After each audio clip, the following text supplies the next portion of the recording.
नमस्कार दोस्तों।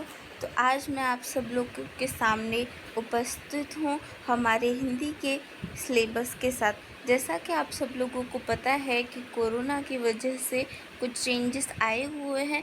चेंजेस कुछ भी आए हों, पर जो हमारा जो 100 नंबर का जो होता था हमेशा, उस बार भी हमें 100 नंबर का ही होने वाला है प्रश्न पत्र। और जहाँ पर हमें 20 नंबर मिलते थे हमारे वाइवा में, और वहीं 80 नंबर का हमारा पूरी विषय सूची है।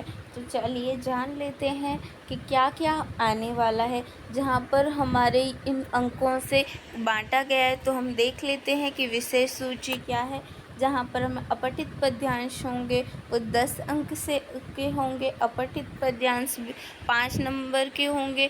जहाँ पर 10 अंक के पठित होंगे वो गद्य खंड होगा, और यहाँ पर जो 5 नंबर के जो प्रश्न पत्र आएंगे वो पद्य खंड होगा। वहीं पर हमें 5 नंबर का जनसंचार का पूछा जाएगा, और जहाँ पर हमें आरोह भाग जो किताब है जो पद्य खंड है उससे 15 नंबर के, ये जो 15 नंबर के हैं जो मार्क्स आएंगे। और वहीं आरोह भाग जो 2 है जो गद्य खंड है उससे भी 15 नंबर का पूछा जाएगा। तो ध्यान देने वाली बात ये है दोस्तों कि हमें पद्य या गद्य खंड दोनों को ही नहीं छोड़ना है, क्योंकि दोनों में से ही हमें 15 और 15 अंक का पूछा जाएगा। जहाँ पर वहीं वितान में भी 10 अंक हैं, 10 अंक का पूछा जाएगा, तो इसे भी नहीं छोड़ना है। वहीं अप्रत्याशित विषयों पर रचनात्मक लेखन, जो आपको पता ही है हमेशा आता है, पत्र, आलेख, फीचर वगैरह, वो सब को भी हमें नहीं छोड़ना है। वो पूरे 5 अंक का आएगा। और औपचारिक पत्र लेखन, जिसकी जो विषयों पर जो लेख होते, औपचारिक पत्र 5 नंबर का, साहित्यिक लेखन, कविता, कहानी, नाटक 5 अंक का, पत्रकारीय लेखन, समाचार, फीचर, आलेख, ये भी 5 अंक का आएगा। चलिए अब देख लेते हैं नील पत्र प्रारूप सीबीएसई ब्लूप्रिंट। तो इस साल सीबीएसई ने ब्लूप्रिंट निकाल दी है, भेज दी है, और हम सब लोग जल्दी जल्दी इसे देख लेते हैं कि इस साल की जो सीबीएसई की जो ब्लूप्रिंट है वो कैसी आई है। वहाँ पर कुछ इस प्रकार विभाजन किया गया है इस बार प्रश्नों का।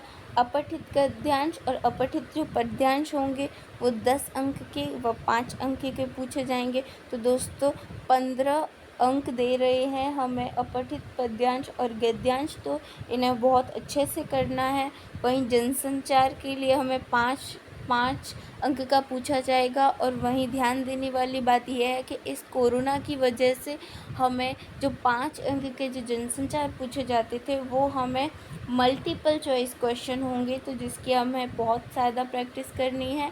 और पठित पद्यांश और पठित गद्यांश जो है वो 5-5 अंक के हैं। और ये भी है, ये मल्टीपल चॉइस है, और मल्टीपल चॉइस का हमें ख़ास करके ध्यान रखना पड़ता है, क्योंकि अगर हम एक कुछ भी गलत जो टिक लगा देते हैं तो वो हमारा पूरा 1 अंक लेकर चला जाता है। वहीं पूरक पुस्तक जो वितान भाग जो हमारी जो दूसरी किताब है, वहाँ से भी हमें 10 मार्क्स के मल्टीपल चॉइस क्वेश्चन पूछे जाएंगे। तो वितान भाग को भी पढ़ना पूरा ज़रूरी है। हम इसके इम्पॉर्टेंट को जो मल्टीपल चॉइस क्वेश्चंस है उन सभी को एक एक चैप्टर को सेपरेटली उठाकर हम देखेंगे, क्योंकि यहाँ से भी हमें 20 नंबर मिलेंगे। और मल्टीपल चॉइस क्वेश्चन अगर हमें 20 में से 18 या 19 भी सही हो जाते हैं तो हमारा बहुत अच्छा ग्रेड बन जाता है। वहीं हमें जो विषय पर जो लेखन है वो एक प्रश्न आएगा 5 नंबर का। वहीं पत्र भी हमें 5 नंबर का पूछा जाएगा। वहीं कविता, कहानी और नाटक है उनके 2 प्रश्न पूछे जाएंगे।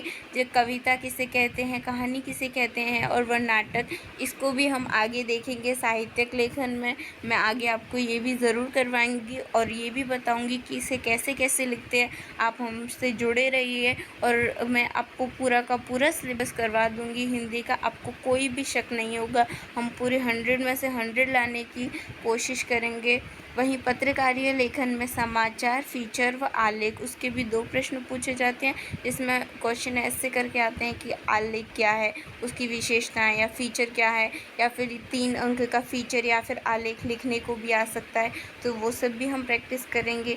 वहीं आरोह 2 पद्य में से 2 प्रश्न पूछे जाएंगे 3-3 अंक के, और दूसरी तरफ और दूसरे पद्य में से भी 2 प्रश्न पूछे जाएंगे 2-2 नंबर के। वहीं गद्य में से भी 2 प्रश्न पूछे जाएंगे 3-3 नंबर के, और 2 प्रश्न पूछे जाएंगे 2-2 नंबर के। तो कुल मिलाकर हमारे अंक बनते हैं 80। तो चलिए, आज मैंने आपको इसका पूरा जितना भी हमारा पूछने वाला है उसका पूरा इंट्रोडक्शन सब कुछ बता दिया है।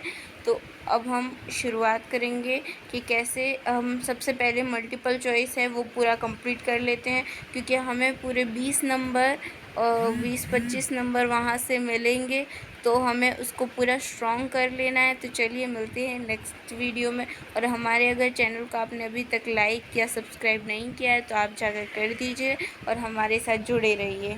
धन्यवाद।